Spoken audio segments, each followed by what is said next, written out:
You're buying a home, so who is paying the closing costs? Mike Gillen, the leader of the team leader, I should say, of Gillen, the real estate team at Berkshire Hathaway Home Services Premier Properties, is here to talk about when you close that deal, who pays for what. Great to have you here, sir. Welcome to the show. Appreciate it. So maybe start with just kind of exact basics. What exactly are closing costs? Sure. Well, it's a kind of a more generic term and it's thrown around very loosely, but the broad way of looking at it is the fees associated with selling a home, and buyers and sellers have very different sets of those fees, and they're for very different things. Wow. So I think another good question is, what's the difference between what the buyers are paying, the sellers are paying? Talk about that. So on the buyer side of things, the majority of it is driven by their mortgage. So things like their loan origination fee, their appraisal fee, their title work, all things that if they were paying cash for a home really wouldn't exist and their fees would be almost nothing. On the seller side of it, there's some very minor recording fees, but primarily it's the commissions to the brokerages to kind of get the deal done from beginning to end. So a lot of times you hear guys will strike deals and go, hey, you know what, the seller took care of my closing costs as the buyer. Is that common, and how do you get that done? Sure. Today it's common. So I think to kind of better understand that, you really need to understand the pace of the market and the changes that we go through. So let's go back like 2 years. So 2 years ago, the average first-time home buyer home would come on the market at $200,000, and we'd get 13, 14, 15 showings on it in 2 days. And out of that, you'd get three or four or five offers. How do you negotiate over that if you have so much competition?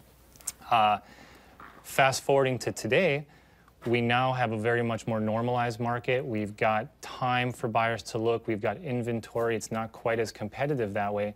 Now they can negotiate. They can go into those scenarios where they can say, okay, let's play one out. That $200,000 house, we want to hypothetically ask for $5,000 in closing costs.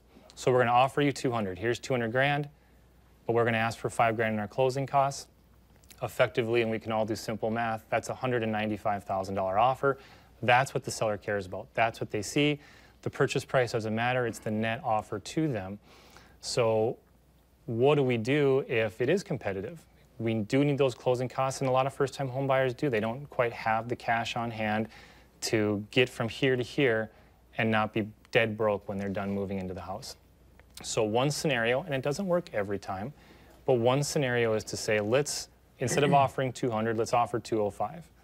It's not always ideal, and it sounds like you're paying more than you want to, but sometimes that's a better alternative than saying, I'm dead broke when I move into the house and I can't afford to buy groceries.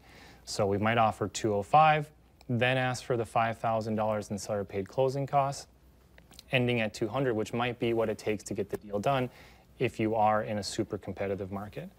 I think, though, kind of to wrap it up, the best advice a person could give is to really find a qualified real estate partner to get you from here to here. Every deal is different. Every deal is complicated, and even though it sometimes seems very simple, it's not. We see so many transactions fall apart, and especially in multiple offer deals, fall apart because of a misunderstanding or miscommunication or misapproach based on the pace of the market. Having somebody in that market for you that can help you with all that really can be your big shoe-in the corner. I was going to say, it sounds like you really need that person there to help kind of negotiate terms. So how can people get a hold of you? Sure. Well, my cell phone is very easy, 701-371-9163. Call anytime. Happy to talk. And thanks very much for having me on. I really appreciate it. Good stuff, man. Appreciate it. Thank you. Thank you. All right, stick around. Much more coming up right here on North Dakota Today.